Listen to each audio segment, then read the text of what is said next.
ಎಲ್ರಿಗೂ ನಮಸ್ತೆ. ದಿನಾಚರಣೆ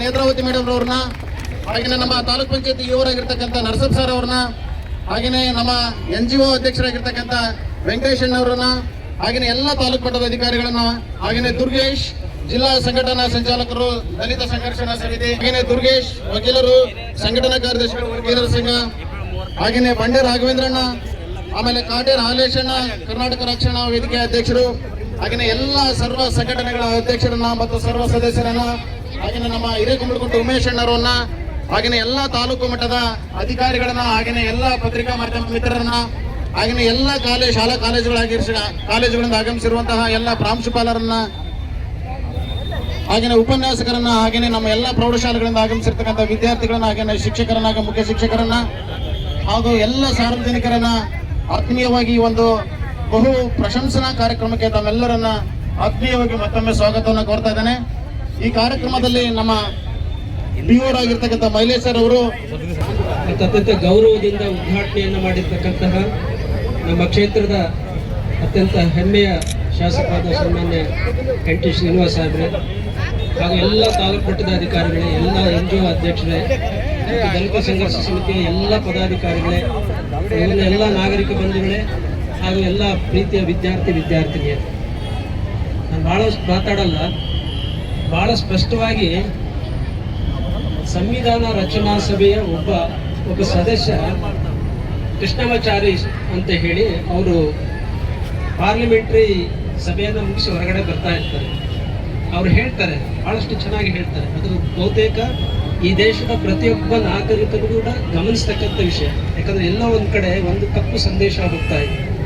ಸಂವಿಧಾನವನ್ನು ರಚನೆ ಮಾಡ್ಲಿಕ್ಕೆ ಒಂದು ಸಮಿತಿ ಇತ್ತು, ಅವರೆಲ್ಲ ಸೇರಿ ಮಾಡಿದ್ರು ಅಂತ. ಆದರೆ ಕೃಷ್ಣಾಚಾರಿ ಅವರು ಬಹಳಷ್ಟು ಸ್ಪಷ್ಟವಾಗಿ ಹೇಳ್ತಾರೆ, ಅದನ್ನ ಪಾರ್ಲಿಮೆಂಟ್ರಿ 7ನೇ ವಾಲ್ಯೂಮ್ 7ನಲ್ಲಿ ಪೇಜ್ ನಂಬರ್ 232 ಒಳಗಡೆ ದಾಖಲೆ ಸಮೇತ ಇಟ್ಟಿದ್ದಾರೆ. ಪುಟ ಸಂಖ್ಯೆ 232ರಲ್ಲಿ ದಾಖಲೆಯನ್ನು ಇಟ್ಟಿದ್ದಾರೆ. ಅದರಲ್ಲಿ ಏನು ಹೇಳ್ತಾರೆ ಅವರು ಅಂದರೆ, ಸಂವಿಧಾನ ರಚನಾ ಸಮಿತಿಯಲ್ಲಿ ಸುಮಾರು ಜನ ಇದ್ರು, ಆದರೆ ಅವ್ರು ಯಾರೂ ಸಂವಿಧಾನವನ್ನು ರಚನೆ ಮಾಡ್ಲಿಕ್ಕೆ ಆಗದಿರೋಂಥ ಪರಿಸ್ಥಿತಿಯಲ್ಲಿದ್ದರು. ಒಬ್ರು ಡೆಲ್ಲಿಯಲ್ಲೇ ಉಳ್ಕೊಂಡ್ರು, ಇನ್ನೊಬ್ರು ವಿದೇಶದಲ್ಲಿದ್ದರು, ಒಬ್ರು ತೀರ್ಕೊಂಡು ಹೋದ್ರು, ಒಂದಿಬ್ಬರಿಗೆ ತುಂಬ ವಯಸ್ಸಾಗಿತ್ತು, ಅವರು ಸಂವಿಧಾನವನ್ನು ರಚನೆ ಮಾಡಲಿಕ್ಕೆ ಬರಲಿಕ್ಕೆ ಆಗದಿರೋಂಥ ಪರಿಸ್ಥಿತಿ ಇತ್ತು. ಆದರೆ ಡಾಕ್ಟರ್ ಬಾಬಾ ಸಾಹೇಬ್ ಅಂಬೇಡ್ಕರ್ ಒಬ್ಬರೇ ಸಂವಿಧಾನವನ್ನು ರಚನೆ ಮಾಡಿದ್ದು ಅಂತ ಹೇಳಿ ಕೃಷ್ಣಾಚಾರ್ಯ ಅವರು ಹೇಳಿದ್ರು. ಇದು ನಾನು ಹೇಳಿದ್ದಲ್ಲ, ಆ ಸಂವಿಧಾನ ಸಮಿತಿಯ ಸಭೆ ಒಳಗಡೆ ಇರ್ತಕ್ಕಂತಹ ಒಬ್ಬ ಸದಸ್ಯರು ಹೇಳಿರ್ತಕ್ಕಂಥದ್ದು. ಅದನ್ನು ಪಾರ್ಲಿಮೆಂಟರಿ ಡಿಬೇಟಲ್ಲಿ ಆ ವಾಲ್ಯೂಮ್ಸ್ ಏನು ಮಾಡಿದ್ದಾರೆ ಅದರಲ್ಲಿ ಸಂಗ್ರಹ ಮಾಡಿ ಇಟ್ಟಿದ್ದಾರೆ. ಇದರಿಂದ ನಮಗೆ ಗೊತ್ತಾಗ್ತದೆ, ಏನು ಗೊತ್ತಾಗ್ತದೆ ಅಂದರೆ, ಇಡೀ ಪ್ರಪಂಚದಲ್ಲಿ ಭಾರತದ ಸಂವಿಧಾನಕ್ಕೆ ಇರ್ತಕ್ಕಂಥ ಶಕ್ತಿ ಬೇರೆ ಯಾವ ಸಂವಿಧಾನಕ್ಕೂ ಇಲ್ಲ. ನೀವೆಲ್ಲ ಗಮನಿಸಿ, ನಮ್ಮಲ್ಲಿರ್ತಕ್ಕಂಥ 3 ಪಾರ್ಟ್ ಏನಿದೆ, fundamental rights, fundamental duties, directive principles of state policy, ಈ 3 ಭಾರತೀಯರಿಗೆ ಬರೀ ಒಂದು ಜೀವನ ಕೊಟ್ಟಿಲ್ಲ, ಅದು ಅವರ ಜೀವ ಅಷ್ಟೇ. ಆ ಜೀವನ ಇಲ್ಲ ಅಂತ ಹೇಳಿದ್ರೆ, ನಾವೆಲ್ಲ ಹೇಳ್ತೀವಿ ಭಾರತ ದೇಶದಲ್ಲಿ ಸುಮಾರು ನಮಗೆ ಧಾರ್ಮಿಕ ಗ್ರಂಥಗಳಿದ್ದಾವೆ. ಎಲ್ಲ ಧಾರ್ಮಿಕ ಗ್ರಂಥಗಳಿಗೆ ಶಕ್ತಿಯನ್ನು ತುಂಬಿರೋಂಥದ್ದು, ಜೀವ ತುಂಬಿರ್ತಕ್ಕಂಥದ್ದು ಯಾವುದು ಅಂದರೆ ಭಾರತೀಯ ಸಂವಿಧಾನ. ಎಲ್ಲ ಧರ್ಮ ಗ್ರಂಥ ಯಾವುದು ಅಂದರೆ ಅದು ನಮ್ಮ ಸಂವಿಧಾನ. ಹಾಗಾಗಿ ನಾವು ಸಂವಿಧಾನದ ಬಗ್ಗೆ ಸಾಕಷ್ಟು ಮಕ್ಕಳಿಗೆ ಮತ್ತು ಜನರಿಗೆ ಒಂದು ಅವೇರ್ನೆಸ್ಸನ್ನು ಕ್ರಿಯೇಟ್ ಮಾಡಬೇಕು. ಮೊನ್ನೆ ನೀವೆಲ್ಲ ಗಮನಿಸಿರ್ಬೇಕು, ಮೊನ್ನೆ ಸಿದ್ದರಾಮಯ್ಯ ಸಾಹೇಬರು ಮಾತಾಡ್ತಾ ಇರಬೇಕಾದ್ರೆ ಒಂದು ಶೋ ಅದಷ್ಟೇ, ಅದರೊಳಗಡೆ ಭಾಳಷ್ಟು ಚೆನ್ನಾಗಿ ಅವ್ರು ಹೇಳ್ತಾರೆ, ಎಲ್ಲ ಭಾಷಣ ಮುಗಿಸ್ತಾರೆ. ಭಾಷಣ ಮುಗಿಸಿದ ಮೇಲೆ ಅವ್ರು ಹೇಳ್ತಾರೆ, ಜೈ ಭಾರತ್ ಮಾತೆ ಮತ್ತು ಜೈ ಕರ್ನಾಟಕ ಮಾತೆ, ಜೈ ಸಂವಿಧಾನ ಅಂತ ಹೇಳ್ತಾರೆ. ಅಲ್ಲಿ ಕುಂತಿರ್ತಕ್ಕಂಥ ಒಬ್ಬರು ಪ್ರಶ್ನೆ ಕೇಳ್ತಾರೆ ಅವ್ರ ಪಕ್ಕದಲ್ಲಿರೋರು, ಏನು ಜೈ ಸಂವಿಧಾನ ಅಂದರೆ? ನೋಡಿ, ವೇದಿಕೆ ಮೇಲೆ ಕುಂತಿರ್ತಕ್ಕಂಥ ಒಬ್ಬರು ಜೈ ಸಂವಿಧಾನ ಅಂದ್ರೆ ಏನು ಅಂತ ಕೇಳ್ತಾರೆ. ಅಂದ್ರೆ ಇವತ್ತು ಸಂವಿಧಾನದ ಬಗ್ಗೆ ನಾವು ಅವೇರ್ನೆಸ್ ಮೂಡಿಸ್ತಕ್ಕಂಥ ಎಷ್ಟು ಅಗತ್ಯತೆ ಇದೆ ಅಂತಕ್ಕಂಥದ್ದು ನೀವೆಲ್ಲ ಅರ್ಥ ಮಾಡ್ಕೋಬೇಕಂತ.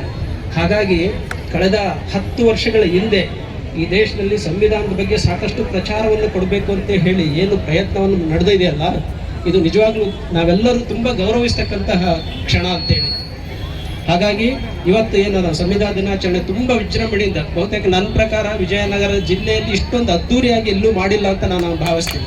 ಹಾಗೆ ವಿಶೇಷ ನಮ್ಮೆಲ್ಲ ಸಂಘಟನೆಯವರಿಗೆ, ವಿಶೇಷವಾಗಿ ನಮ್ಮ ಗೌರವಾನ್ವಿತ ಶಾಸಕರು, ಅವ್ರ ಕಾಳಜಿಯಿಂದ ಇಷ್ಟು ಚೆನ್ನಾಗಿ ಮಾಡಲಿಕ್ಕೆ ಸಾಧ್ಯ ಆಗಿದೆ ಅಂತೇಳಿ.